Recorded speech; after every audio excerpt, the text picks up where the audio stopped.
Hello, Harriman. Yes, we can just get down to it. Sure, we can do that. What brings you here today?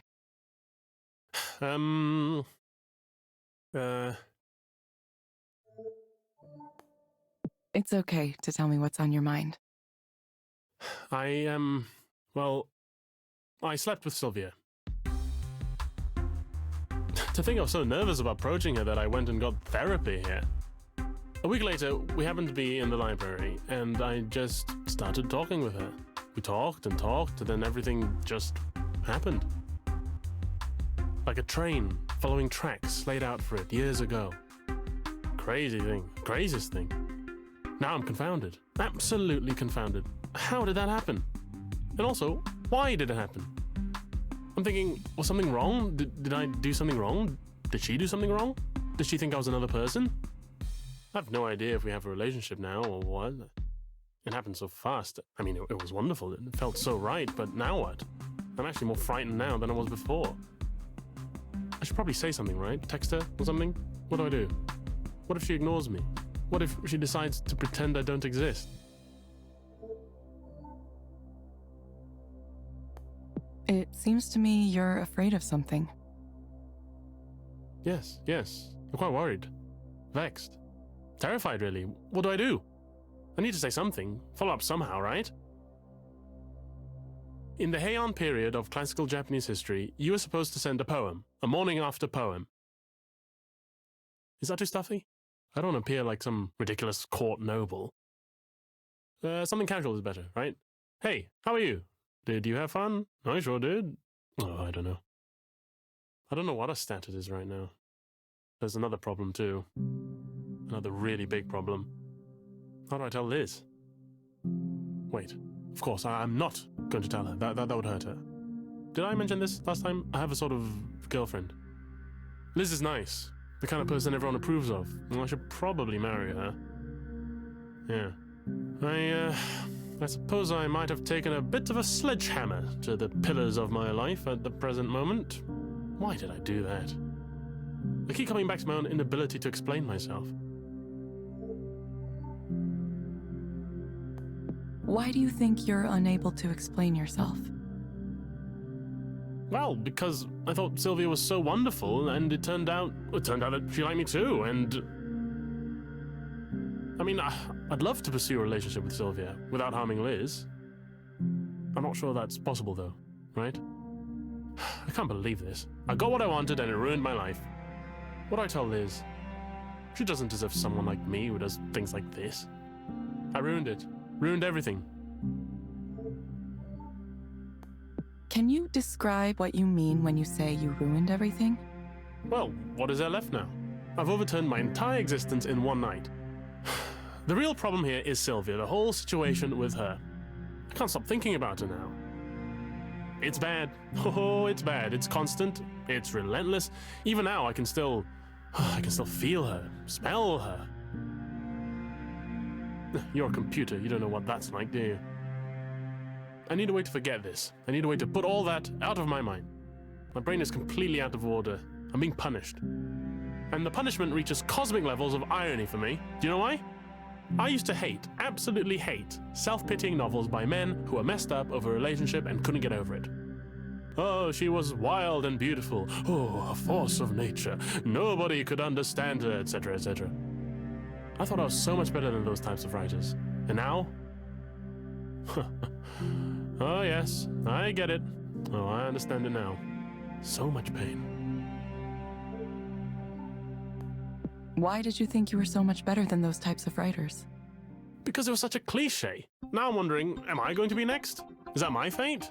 Am I going to become the next straight, male English professor whose one published novel is about not being able to get over a girl? Ugh, you have to be kidding me. I can't allow myself that fate. I had something better to pursue, didn't I? I have to write about something else. My life has to be the story of something else, but... I don't know where to go from here.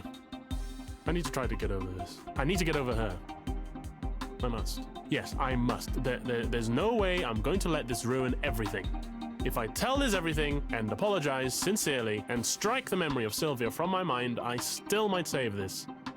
It will take great care and cunning, but I may be able to wend my way through this treacherous path I now find myself upon, even though I fear at any moment I might slip and tumble into the crevice below. Dead. Dead. Never seen or heard from again.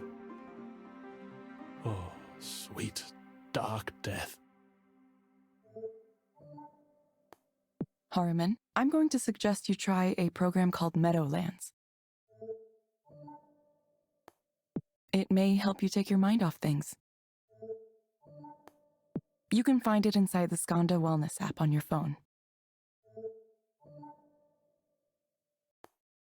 Try it for about 15 minutes each day, in the morning or evening. Meadowlands. I'm off to the Meadowlands. Familiar ground, grass and warmth. Reverting to my childhood, the state of nature. Yeah, this is a good recommendation. Yes, you are a genius, in fact. You, a computer program, wiser than you know.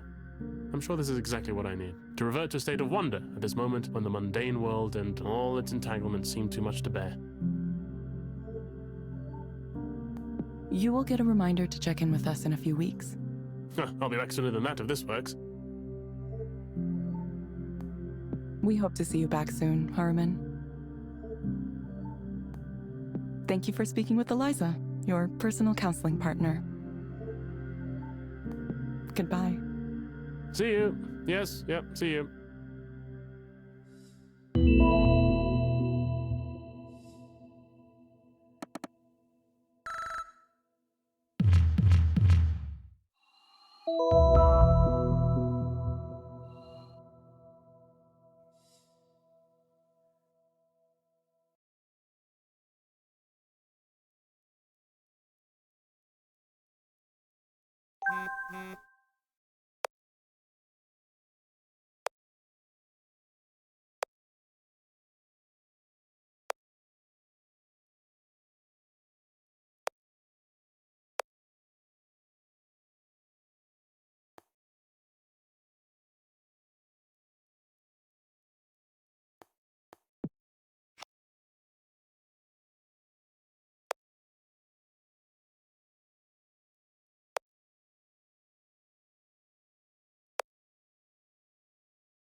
Hello, Maya. Thank you for coming back. Yeah, I wish I could afford a real therapist, but this is just gonna have to do. Sorry, I don't know if you're sensitive to that or... Why don't we get started? Sure. So, I feel worse than before.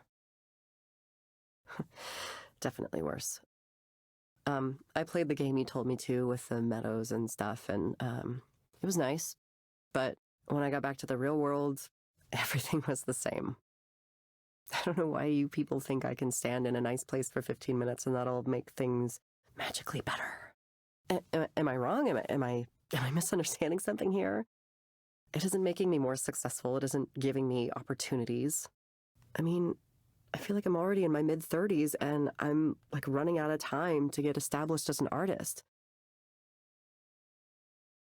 And meanwhile, the people I know are being written up and celebrated and winning awards, and all I have is being jealous of them.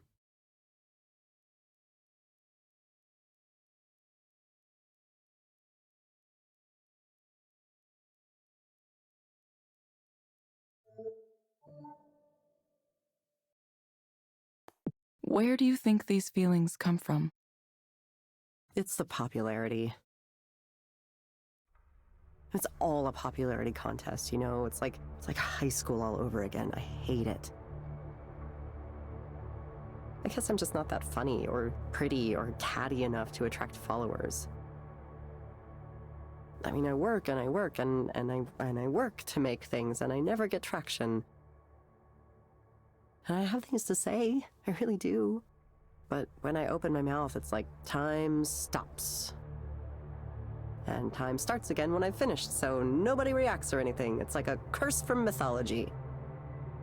And meanwhile, these other people my age, people younger than me, they're well on their way to these wonderful, fulfilling artistic careers.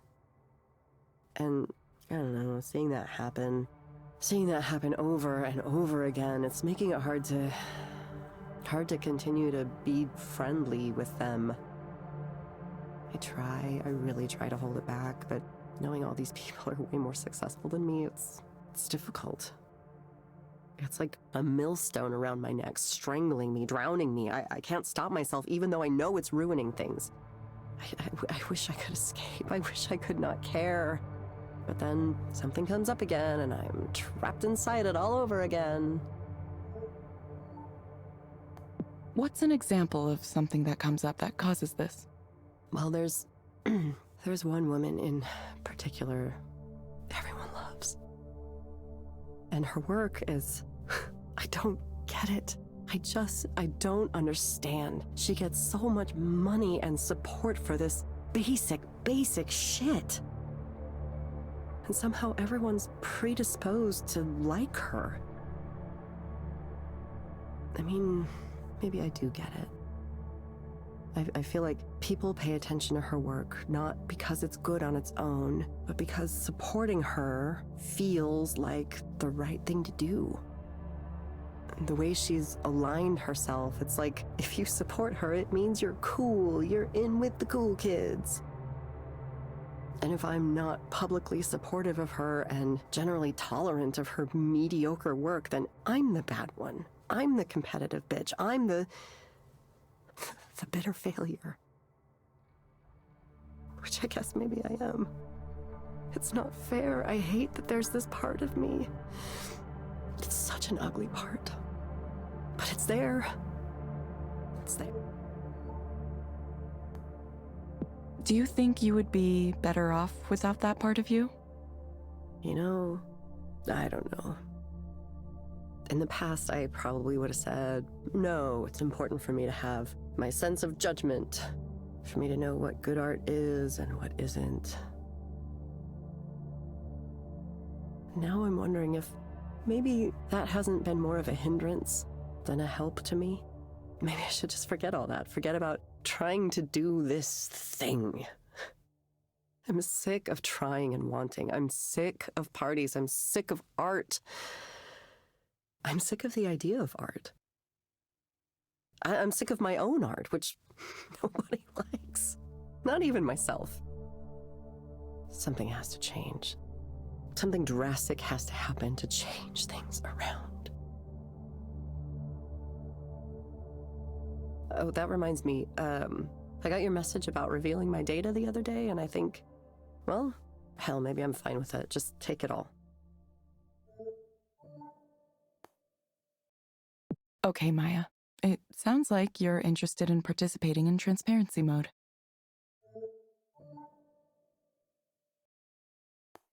Let me know if you have any questions about how this mode works. I don't know. I'm gonna let you look at my life, right? Everything? Thank you for asking about transparency mode.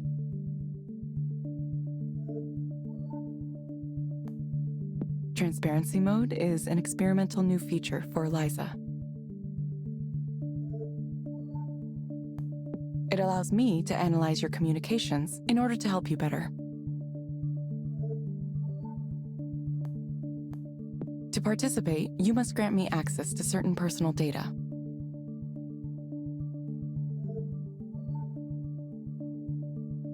This includes your personal communications, such as email and chat histories.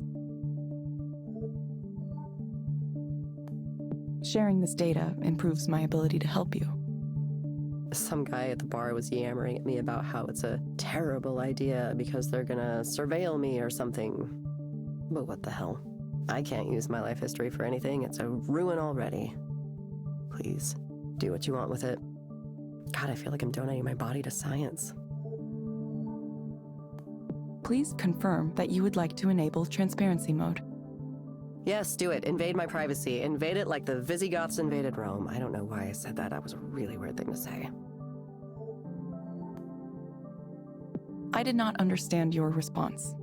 I would like to participate in transparency mode. Okay, Maya.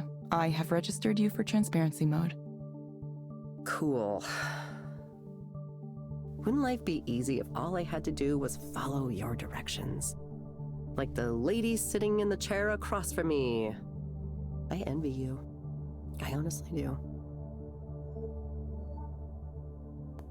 The terms of service and privacy policy are available in the Skanda service portal.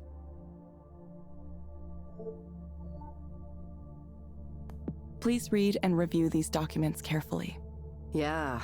No, for sure. I closely study, every software user agreement I get. That's a joke. I really just click agree as fast as I can. Thank you, Maya. We hope to see you back soon. Yeah, I know. Thank you for speaking with Eliza, your personal counseling partner. Goodbye. Bye.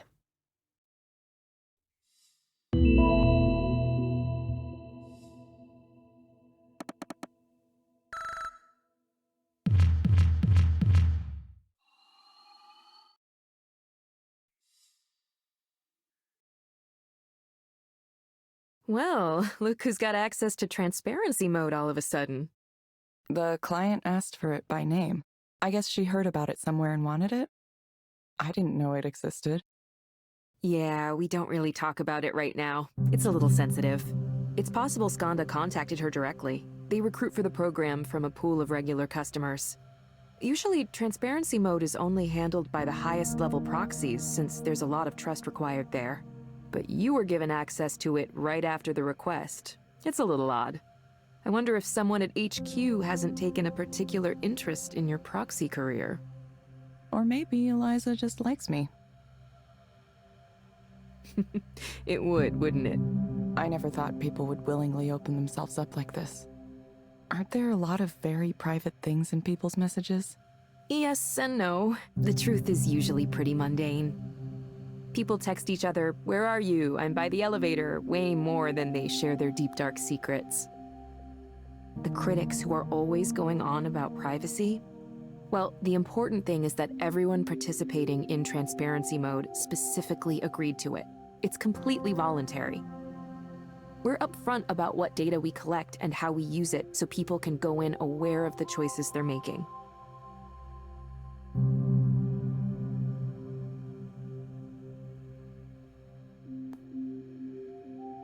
I didn't mean to question your handling of it. Sorry, I might be a little defensive. There are a lot of people who want to see us fail for whatever reason. Just something that happens when you try to change things. Some people get so used to their misery, they can't imagine it any other way. Anyway, you should get an email about it, but transparency mode is really straightforward. It's even simpler than being a proxy, which is saying something. You just read a few messages and answer some questions. That's it. You can start it whenever you're ready. Sure.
Thanks for meeting up with me on kinda short notice. I didn't mean to worry you, it's just something I wanted to talk about. It's fine. What happened? Well, what happened was... where should I start? First of all, Raynor wants Eliza to be more than something that's used just for therapy. He sees it as more of a general system for talking to people, like a personal assistant. The counseling is just one of a whole range of apps he has in mind for the future. So I've heard. Okay, so in service of developing these things, Raynor wants us to make copies of Eliza's core data and hand it off to multiple teams around the world. Some of them not even Skanda teams. Contractors, vendors, random partners. Sounds like a big file to move around. It is, but that's not the problem. What's the problem? Well, so we're fine with sharing Eliza with whoever wants it? Anyone just gets access to the corpus? Sounds like a pretty typical process. That's how big companies work, isn't it? I know, but it just feels wrong to let all these teams poke and prod at it like it's a specimen for them to dissect. Who knows what they'll do with it? Eliza is built from people's real thoughts and feelings. I wouldn't say it has humanity, but it was built from humanity. There's something there. So when Raynor talks about it like we'll just duplicate this dataset and have the labs do whatever it is they're going to do, how do we know they'll treat it with the respect it deserves and not just pry it open? Slice it up into little pieces. It bothers me. I know, it's silly. I know it's just data. I shouldn't care about this stuff. Erland.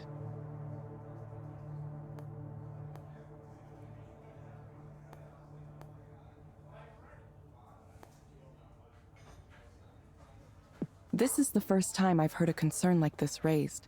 I know where you're coming from, though. Sometimes you grow attached to the things you work on. Like, really attached. Yeah, I've put a lot of thought and work into Eliza since I inherited it. It's natural that maybe I'm a little protective, right? I thought maybe you'd feel the same way.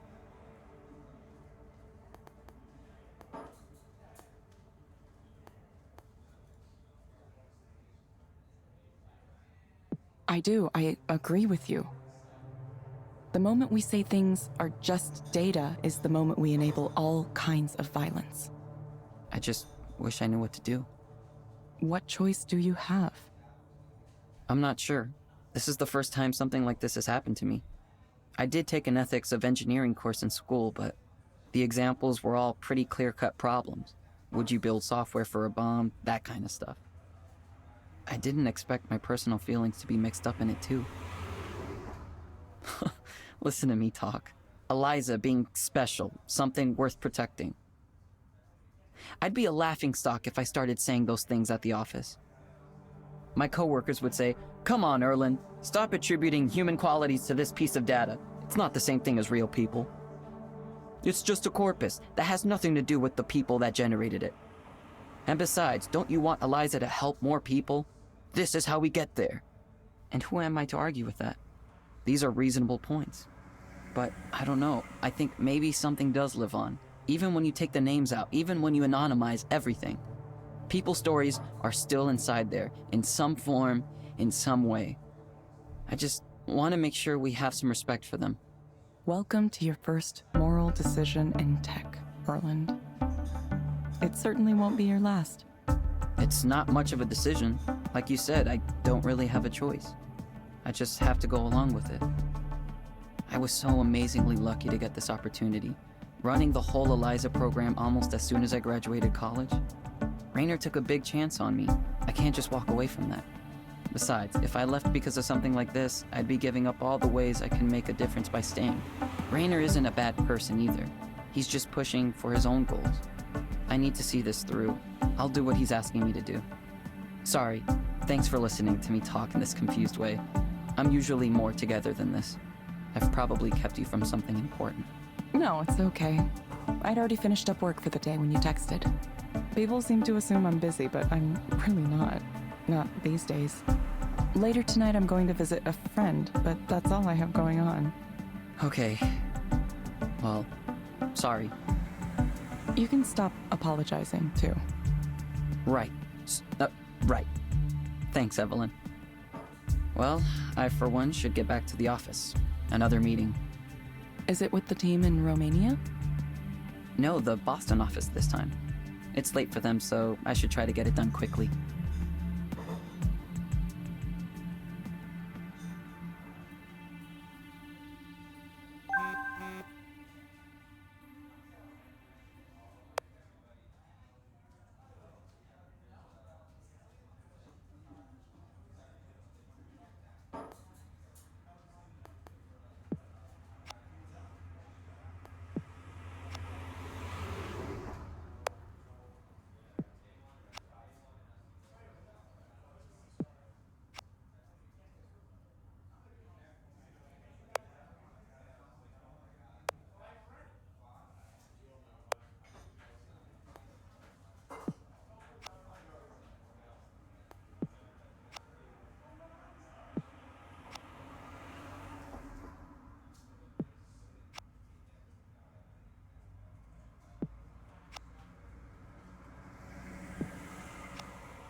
Hey!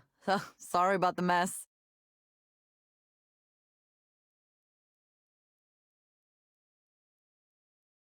Oh, it's fine. Not like my place is super clean or anything. Is this all music equipment? Most of it. There are some controllers I was working on, too. I wanted to create this real-time control apparatus, you know, like that thing that Imogen Heap uses. Who? You don't know who that is? Okay, I'm totally going to show you some videos later. I wanted my version to react to changes in my body temperature too, so it could get more excited as the set went on. Or maybe it would really get going if I had a fever. I like that idea. Turning sickness into art. Do you want anything to drink? Or I could set up a basic patch on the Euro rack for you to play around with.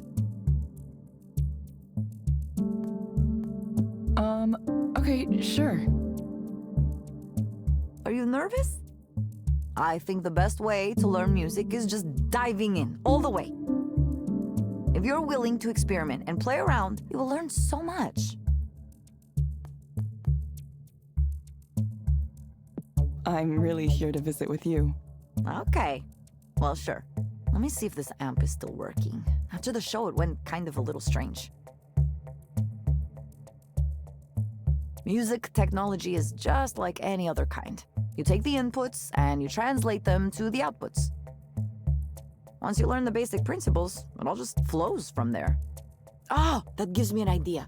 You could take metrics from Eliza's sessions and have them direct a dynamic music score. Like if you took the head tilt value or the eye tracking and used them to drive the parameters of pitch and filter, it'd be like, That doesn't sound like something a counseling client might want to hear. oh no, I didn't mean for the client to listen to. I meant it more like if you were going to make like a performance art piece based on a person in counseling. You know what I mean? I think I do. I miss having access to those cameras and sensors. I should have kept some instead of returning them to Skanta like a good girl. I bet those components would have enjoyed being liberated for the purpose of art, instead of being used to degrade our humanity one little bit at a time.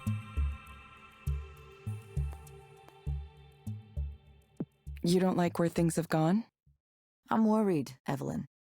Sure, maybe this huge database of people's deep, dark secrets is going to be used 100% properly. Maybe it will always be kept completely safe, and we can completely trust Skanda to do the right thing, now and in the future. 10 years from now, 20 years from now, 100 years from now. Sorry, I know you still might work there. I just have so little confidence in these big tech companies right now. They act like they have all the answers, instead of listening to people's concerns.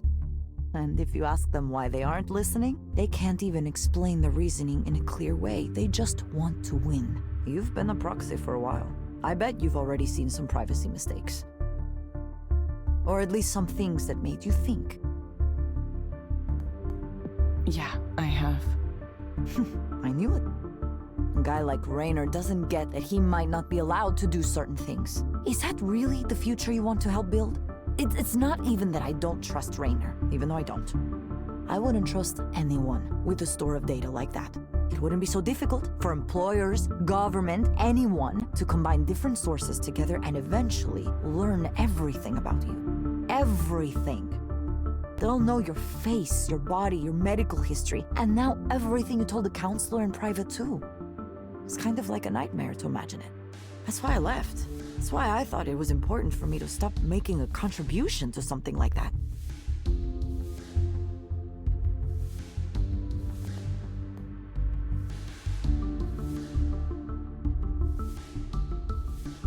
Yeah, I have those doubts too.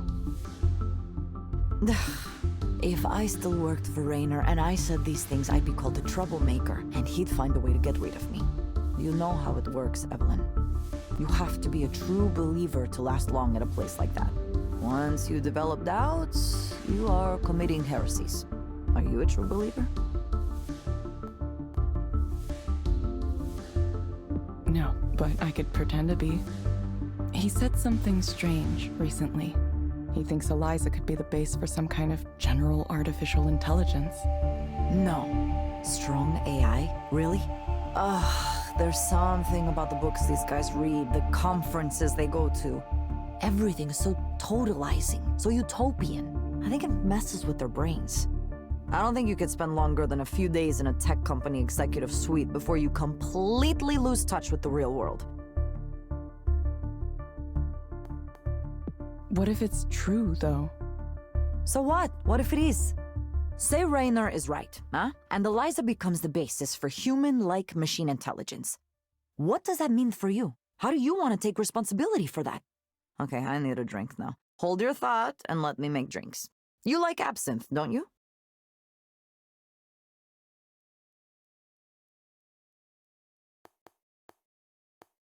Absinthe? You'll like this. I promise. mm, mm, mm, mm, mm, mm.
Hey, hey, who's that texting you so much? Has Evelyn found a special friend?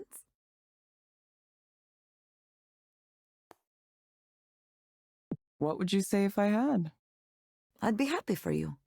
It's this guy named Erland. I guess he's the new head of engineering for Eliza. Huh, I never heard of him. He must have started recently? Yeah, less than a year ago, right out of school. Oh, wow. A little baby engineer. How cute. Ever since I met him, he's been messaging me a lot. My goodness, so he likes you. I don't think it's like that. No? Isn't that the textbook case of liking someone? Lots of messages all the time? It's really more like he needs some kind of mentor figure. He reminds me of how we were when we graduated. Unsure what to think about the decisions these companies make, how they're made. I hope you're telling him to run away while he still can. When he first introduced himself, he said he had questions for me about Eliza, so I said, sure, feel free to ask. I thought he meant like technical or architectural questions. Instead, he wanted to talk more generally about things like, what was the code name for Eliza during development? What was Damien like? Or if I think the same way Raynor does about Eliza's future. And you told him, no, Raynor is clearly in some bizarro world, right? That it's a tech executive's utopian fantasy and it won't come to pass. At least not in the way he thinks.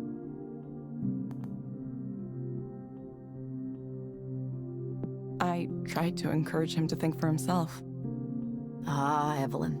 I could see what this is really about. Look, I don't know much about the motivation in your life, but if it's truly your desire to continue to improve Eliza, then you should go for it. Go back to Skanda headquarters and work for Raynor and earn a big salary. At least you know what you're getting into.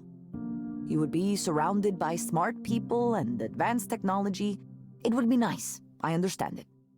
And while you're in that position, maybe you could develop some kind of next-level AI. Who knows, right? It's only that I can't imagine your technology will only be used for good things. Maybe Raynor promises that it will be, but do you trust him? What about the person who comes after him? What if the company merges with another one and the leadership changes?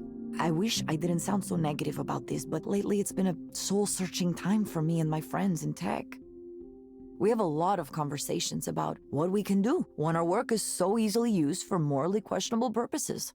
Do we try to control how our inventions are applied? Is that even possible? Or do we say, we only invented it, we didn't tell you how to use it, it's not our fault? That's why I envy you a little bit for wandering off like you did. Sometimes I think that's the only real solution, to walk away.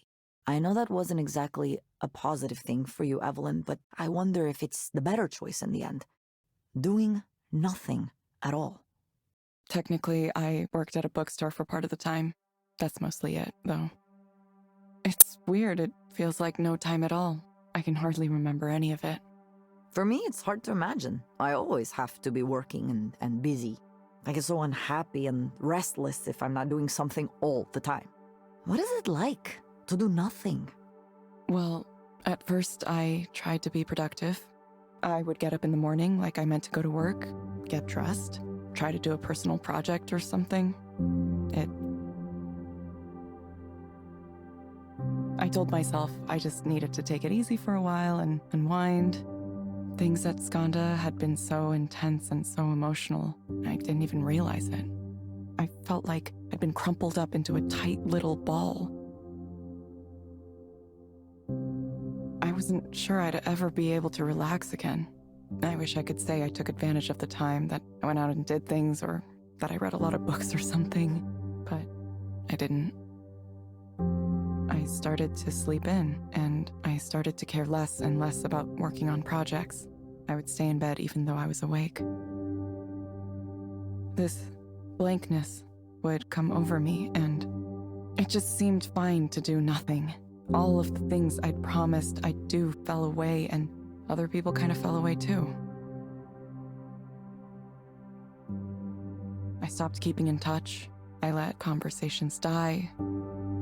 I thought that my technical contributions to the world were over with, and that maybe I'd just work that bookstore job for the rest of my life. I was by myself, and I thought that was all right. I thought, that's how it is, really. Everyone's alone. I'm just being honest about it. I was 31 when I left Soren's group. Now I'm 34. I just slept into my mid-30s.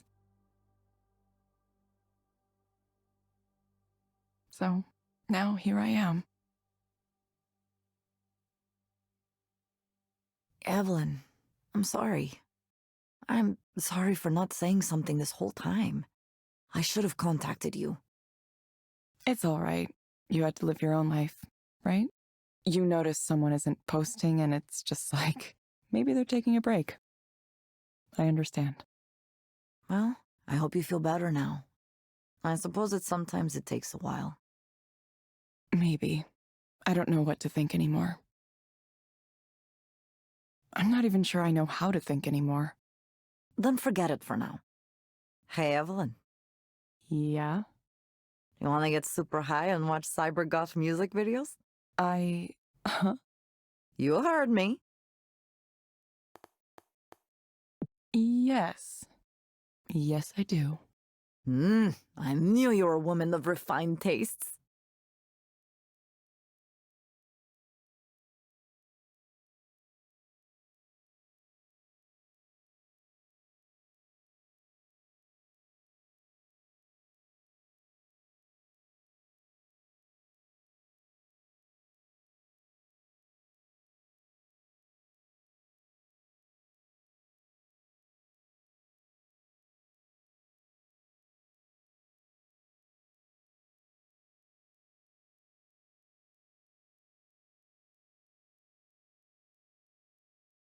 Good morning, Evelyn. There are lemon bars in the kitchen. Thanks. Did something happen? Oh, it's nothing big. Apparently some famous writer I never heard of wrote an essay about how Eliza is bad because it represents the mechanization of humanity or something. I should be used to it. We're a pretty big target, right? Still, it gets on my nerves. We work hard to build something with value, and then some self-styled intellectual gadfly comes along and just goes, actually, that's bad. You guys are ruining society. To guys like him, everything's a doom and gloom scenario. The people we're helping, that somehow doesn't count. This kind of thinking never bothers you? I guess I'll have to read it. There was this quote from someone who worked on Eliza who turned into a big critic. Nora something. Did you work with her?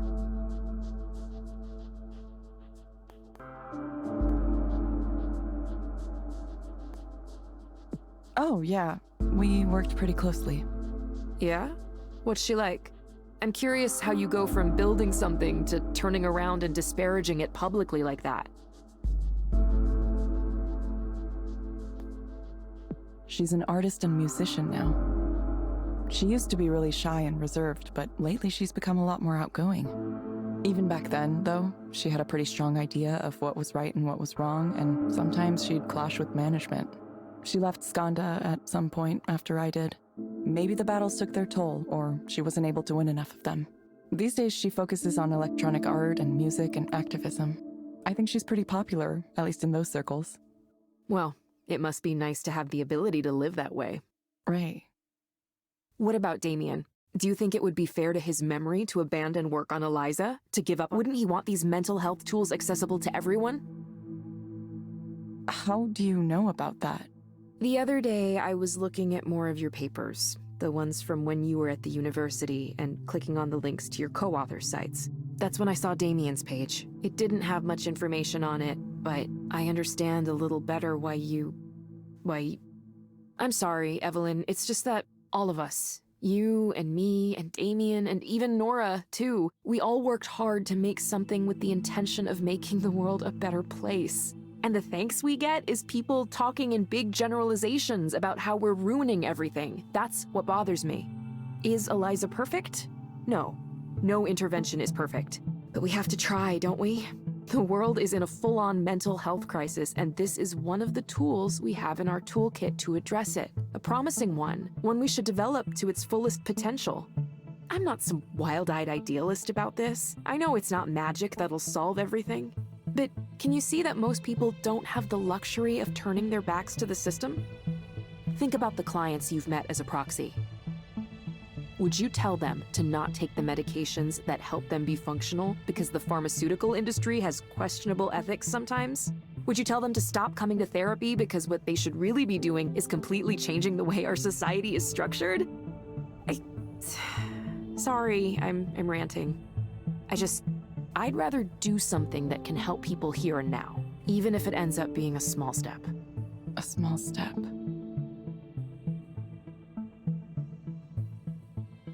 Eliza helped me, you know. It really did. I was one of the first clients.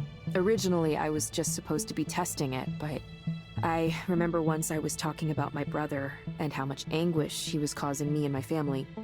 And listening to myself, I realized just how many expectations we had for him, sometimes unspoken expectations. Ever since then, I've been thinking about that, how the story was always about how he failed us. But what if we failed my brother too? I guess what I mean is, sometimes when we talk out loud and give voice to our problems, we can hear ourselves too. That's why I won't give up on this approach, no matter what anyone says. Pundits, critics, former employees, even you, Evelyn. I'll understand if you don't want to work on Eliza anymore for whatever reason. But, I think what you created has value. And I'm going to continue to do what I can to make it accessible to those who might benefit from it. Don't mind me. You should get to your session.